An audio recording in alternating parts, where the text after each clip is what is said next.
Dear student, today we will discuss the poem Tears, Ideal Tears by Alfred Lord Tennyson. This poem is prescribed for the students of BA Part 2nd, Paper 1st. In the previous video, we have done a summary or explanation of the poem in a descriptive manner. In this video, we will discuss the poem Tears, Ideal Tears in a critical way, or a critical appreciation of the poem Tears, Ideal Tears. Tennyson was inspired to write Tears, Ideal Tears upon a visit to Tintern Abbey in Montmortshire, an abbey that was abandoned in 1536. He said that the convent was full for me for its bygone memories, and that the poem was about the passion of the past, the abiding in the transient. William Wordsworth also wrote a poem inspired by this location in 1798, Tintern Abbey, which develops a similar theme. While Tintern Abbey may have promoted the poem, it seems unlikely that its powerful emotion derives only from a generalized feeling for the past.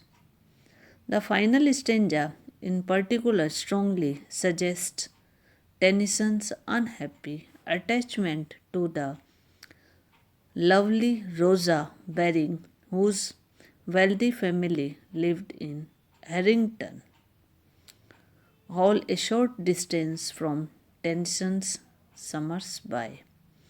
Rosa's family evidently disapproved of Rosa's continued relationship with the son of Somersby's alcoholic clergyman, and she ultimately severed the connection. The kisses by hopeless fancy faint on lips that are for others. Deep as our first love, and wild with all regret, seems to have little to do with Tintern Abbey and much to do with a personal disappointment in love.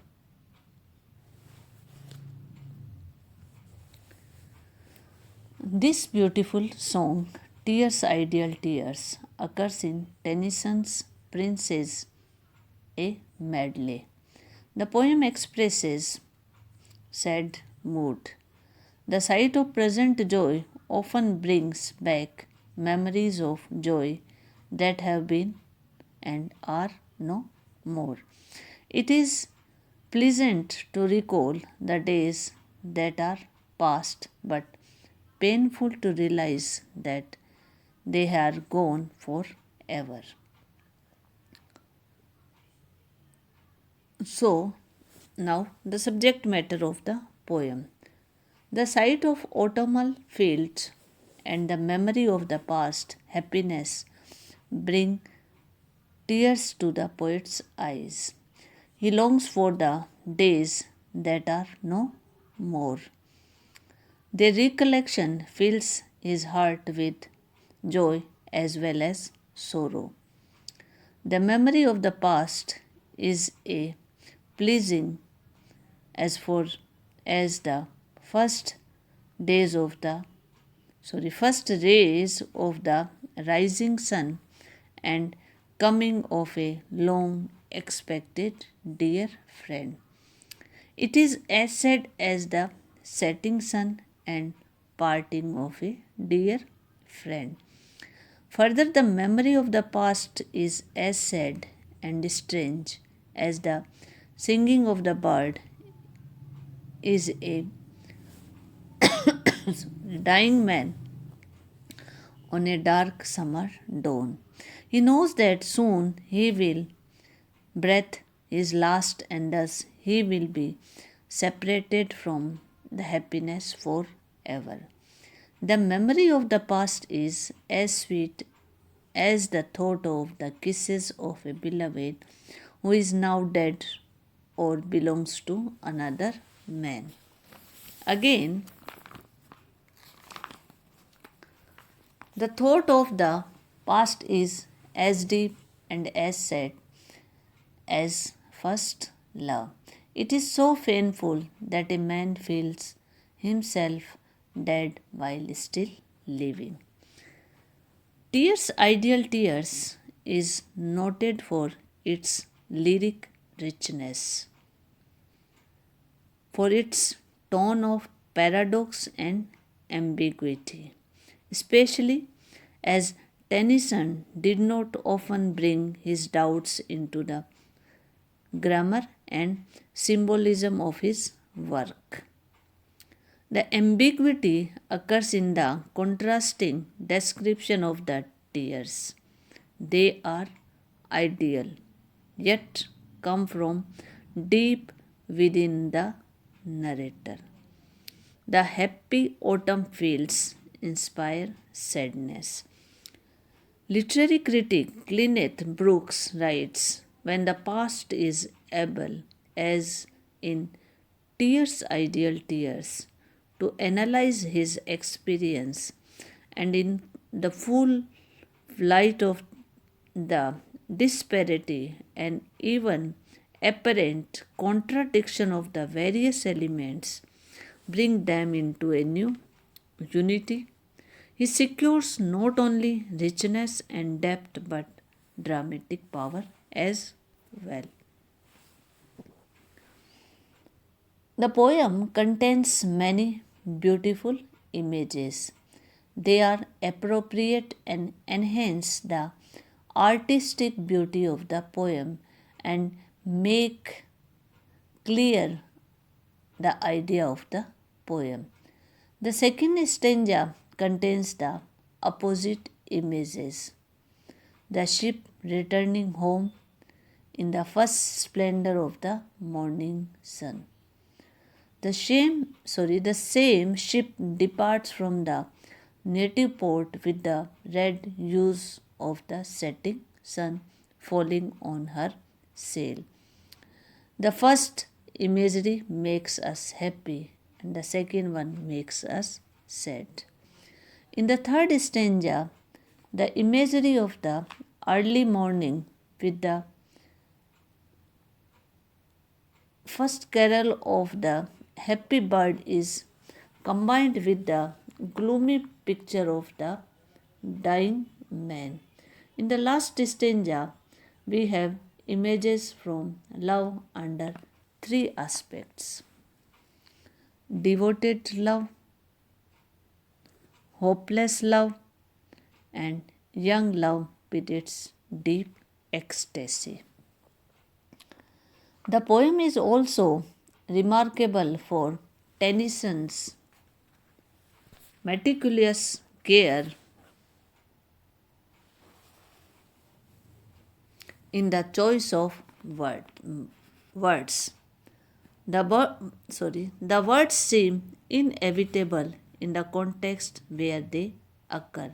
Death of some divine despair reddens over one that sinks below the verge, the early pipe of half awakened birds, death in life, etc.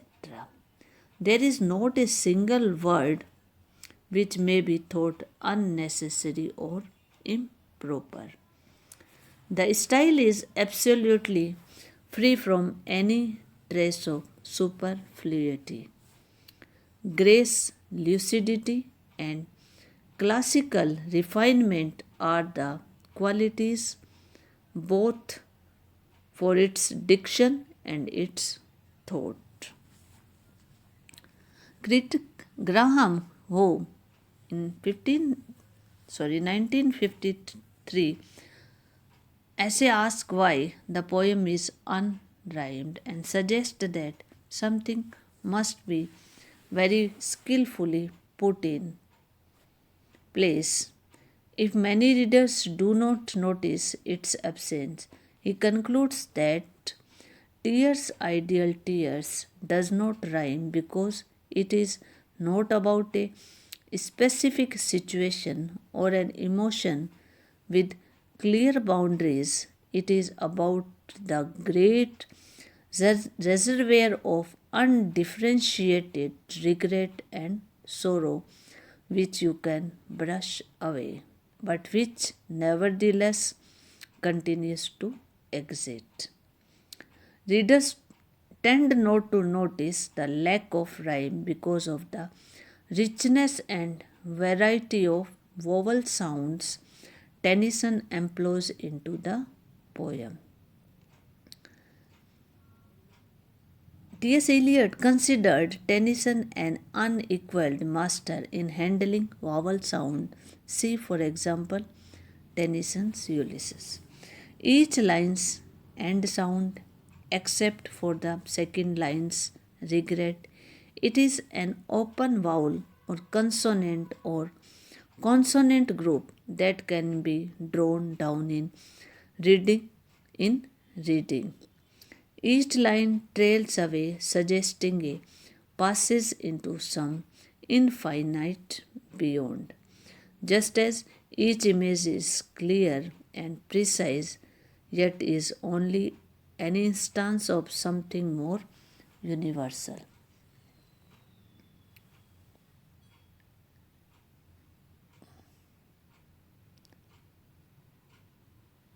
Tennyson's meticulous care in the choice of words can be illustrated in his use of verbs bring up, line number 7, and sing, line 9. These verbs are used to suggest the exact manner in which the ship becomes visible on approach or goes out of sight as it moves away. It is the sail of the ship which is the first thing that is noticed before a ship appears on the horizon. It is also the last to disappear from the sight.